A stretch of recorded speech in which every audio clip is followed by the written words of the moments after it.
नमस्कार, मेरा नाम अमित सिंह है। आज हम लोग उत्तर प्रदेश में हैं।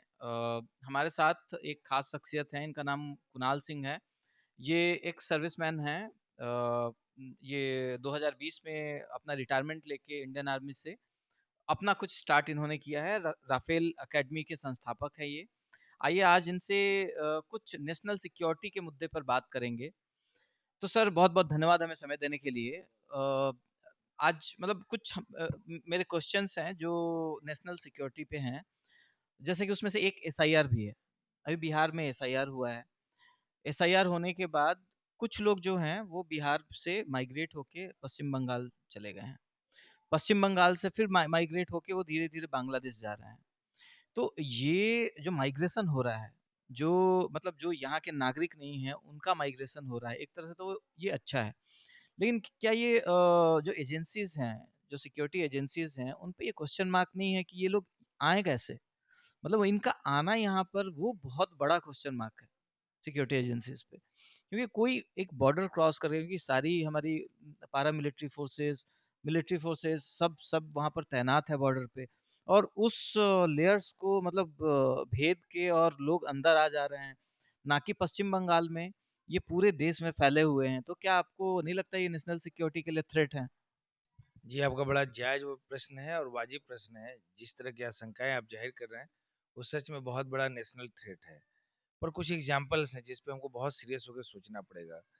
हमारे इंडिया के 7-8 ऐसे स्टेट हैं जो कहीं न कहीं पाकिस्तान बॉर्डर से, बांग्लादेश बॉर्डर से, चाइना बॉर्डर से सबसे लगते-जुलते हैं। अभी आप गुजरात में देखिए तो वहाँ पे ज़ीरो इन्फिल्ट्रेशन है। राजस्थान में देखिए ज़ीरो इन्फिल्ट्रेशन है। उसी तरह पंजाब में देखिए ज़ीरो इन्फिल्ट्रेशन है। तो कहीं न कहीं वहाँ की लोकल बॉडीज़ या लोकल एडमिनिस्ट्रेशन है, वो इस पक्ष में नहीं है कि बाहर के लोग आएँ और उनको हम लोग किसी भी तरह का छत, आवरण या कागज़ मुहैया कराएँ। पर जब ये बात आती है वेस्ट बंगाल से रिलेटेड, तो वेस्ट बंगाल में पिछले दशकों से समस्या बनी हुई है कि बांग्लादेश से लोग इन्फिल्ट्रेट करके, घुसपैठ करके आके रह रहे हैं।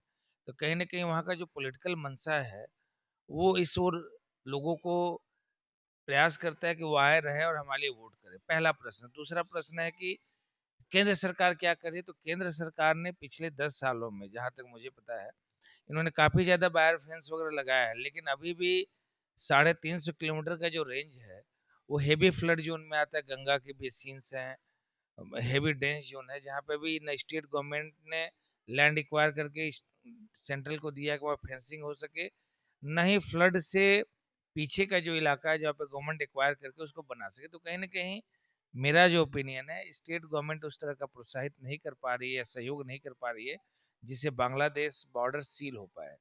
उसी का नतीजा है और आज हतप्रभ करने वाली घटना है कि एसआईआर हो रहा है और वेस्ट बंगाल से हजारों की संख्या में लोग अपना बैग बिस्तरी लेकर के बांग्लादेश की तरफ जा रहे हैं। तो कहीं न कहीं सिक्योरिटी एजेंसी के साथ-साथ लोकल एडमिनिस्ट्रेशन पे भी ये प्रश्न उठ रहा है कि ऐसा क्यों है? अभी जितने भी हमारे 7 सिस्टर स्टेट है, असम का ले लीजिए, अरुणाचल का लीजिए, सिक्किम का लीजिए, कुछ हद तक वहाँ चीज़ें सामान्य हुई क्योंकि वहाँ का लोकल एडमिनिस्ट्रेशन इन सब चीज़ों का पक्ष में नहीं है। पर वेस्ट बंगाल में ममता सरकार कहीं न कहीं या टीएमसी इस मामले में थोड़ी-सी कोताही बरत रही है, अपने वोट बैंक को साधने का प्रयास कर रही है। मैं सारे पॉलिटिकल पार्टी से निवेदन करूँगा कि आज का जो आप वोट चोरी का मुद्दा उठा रहे हैं, एसआईआर का मुद्दा उठा रहे हैं, ये आम जनता से जुड़ने वाला मुद्दा नहीं है। क्यों? क्योंकि अभी आपने बोला कि बिहार में 68 लाख लोगों का नाम काट दिया गया। पर एक सिंगल कैंडिडेट या सिंगल आदमी आके लोकल मीडिया में, नेशनल मीडिया में आके नहीं बोला कि मैं जिंदा हूँ और मुझे वोट नहीं दिया गया। तो इस तरह के बोगस या डिस्टर्बिंग एजेंडा से आप बाहर निकलिए और लोकहित पे काम करिए। अभी देखिए बीजेपी है, बीजेपी नेशनल मुद्दों को राइज कर रही है। वहाँ पे साफ डिवीजन दिख रहा है कि भारतीय जनता पार्टी राष्ट्रीय हित की बात कर रही है और आप अपने व्यक्तिगत, जातिगत और सामाजिक हित की बात ना करके केवल केवल सत्ता पाने का हथकंडा अपनाने का काम कर रहा है। तो नेशनल सिक्योरिटी पे सभी दल एक मत हों, यही हम सारे दलों से अपील करेंगे और जनता को भी इस पे सोचना होगा कि कौन ऐसा दल है जो राष्ट्रीय सुरक्षा को लेके भी खिलवाड़ कर रहा है, उनको भी सिरे से खारिज करना होगा। लेकिन आपको लगता नहीं कि मतलब 68 लाख बहुत बड़ा मतलब नंबर है? 68 लाख आप जमानिया की, अगर मैं हम लोग जमानिया विधानसभा में हैं उत्तर प्रदेश के, यहाँ जो वोटर्स हैं वो 3 लाख समथिंग हैं। यहाँ के वोटर्स। 68 लाख आपको नहीं लगता कि बहुत बड़ा नंबर है? अगर ये नंबर एग्ज़िस्ट कर रहा है, तो आज तक हमारी सरकार कहाँ थी? क्या वो 10 साल में सो रही थी हमारी सरकार? क्या बॉर्डर्स की रिस्पॉन्सिबिलिटी सेंट्रल गवर्नमेंट की नहीं होती है? क्या बॉर्डर की रिस्पॉन्सिबिलिटी स्टेट गवर्नमेंट की होती है? अगर रिस्पॉन्सिबिलिटी होती है तो कौन लेगा? उसके मतलब क्वेश्चन्स तो पूछे जाएँगे ना।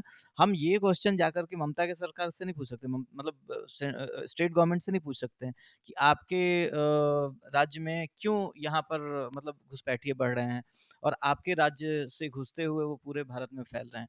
हम तो ये क्वेश्चन सेंट्रल गवर्नमेंट से ही पूछेंगे ना, क्योंकि जिम्मेदारी उनकी बनती है। बिल्कुल, सेंट्रल गवर्नमेंट से पूछना भी चाहिए। और मैं एक सामाजिक कार्यकर्ता होने के नाते मेरा किसी पार्टी और पक्ष की तरफ विशेष झुकाव नहीं है। मैं कुछ कुछ मुद्दों पे कुछ पार्टियों से सहमत रहता हूँ, कुछ मुद्दों पे कुछ पार्टियों से सहमत रहता हूँ। मेरे लिए देश हित और समाज हित सर्वोपरि है। पर मेरा जहाँ तक मानना है कि कभी भी जब तक स्टेट गवर्नमेंट सेंट्रल गवर्नमेंट का अच्छे तरीके से सहयोग नहीं करेगी, सेंट्रल गवर्नमेंट चाह के भी वो नॉर्म्स डेवलप नहीं कर सकता जहाँ से भी घुसपैठ और इन्फिल्ट्रेशन रोका जा सके। ये सारी समस्याएं विगत दशकों की हैं।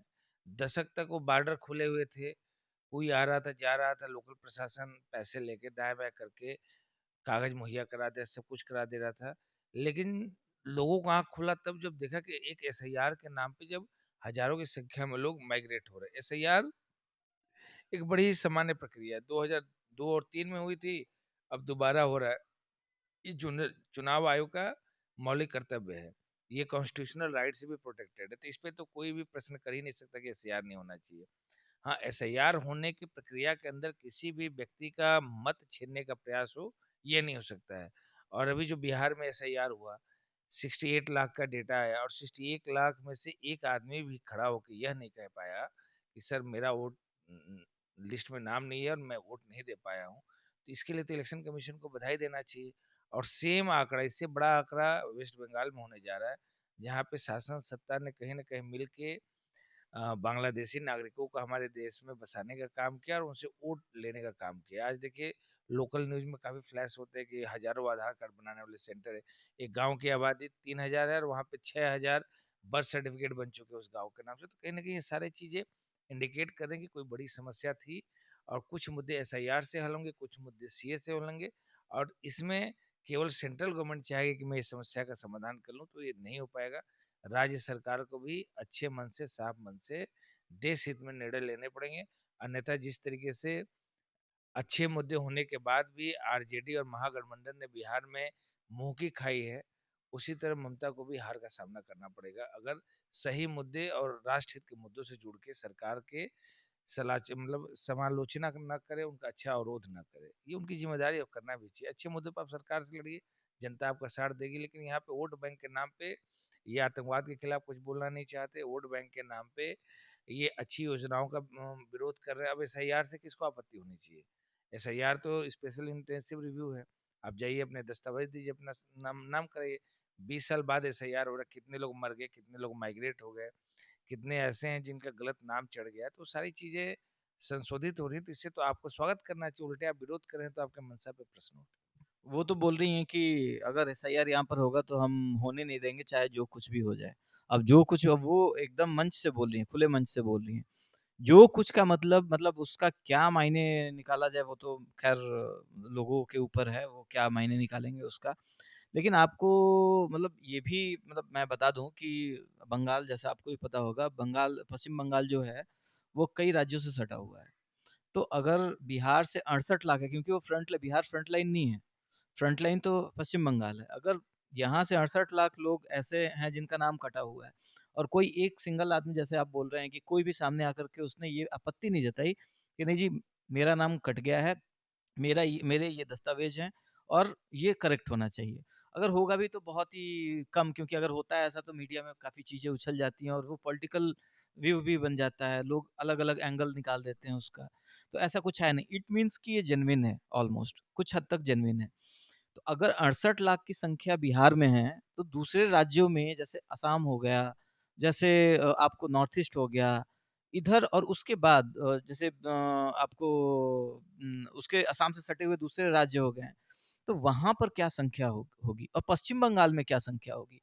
मतलब पश्चिम बंगाल में तो वो तो बिल्कुल फ्रंट लाइन पे है और फ्रंट लाइन का मतलब तो फिर तो वो संख्या वो करोड़ों में जाएगा। तो उस पे क्या आपको क्या लग रहा है? जी, बिल्कुल सही कहा। जो आपने अनुमानित जनसंख्या बताई है करोड़ के ऊपर 100% होने जा रहा है। देखिए एसआईआर को सामान्य भाषा में ये समझिए कि जैसे आपका बैंक में खाता है, अब पिछले 2 साल से वो नॉन ऑपरेशनल है। तो बैंक क्या कहता है कि आप ई-केवाईसी कराइए ताकि आपका अकाउंट हो जाए। तो उसी तरह एसआईआर है। कितने लोगों के नाम जुड़े हैं, कितने इस शहर से उस शहर चले गए, कितने लोग मर गए या कितने लोगों का परिवार बँट गया, कोई है नहीं है। तो उसी तरह ये एसआईआर समझ लें ई-केवाईसी है। आप वोटर लिस्ट में हैं, उसका प्रमाण आप दे दीजिए। उस प्रमाण के लिए 10-12 दस्तावेज़ हैं। सुप्रीम कोर्ट से भी नोटिफ़ाइड हो चुके हैं। इलेक्शन कमीशन खुद एक इंडिपेंडेंट कॉन्स्टिट्यूशनल बॉडी है और एसआईआर कराएगी तो ये ममता सरकार के पावर में भी नहीं है कि वो एसआईआर नहीं होने देंगे। उनको ये किसी हाल में वो कह नहीं सकती हैं। अगर वो कहेंगी तो उनका स्पेशल स्टेटस भी गवर्नमेंट छीन सकती है। लेकिन वो तो बोल चुकी हैं, वो तो खुलेआम धमकी दे दी हैं एक तरह से मंच से। नहीं, धमकी का कोई महत्व नहीं क्योंकि एसआईआर की प्रक्रिया वहाँ पे शुरू हो चुकी है। वहाँ पे बीएलओ घर-घर जाके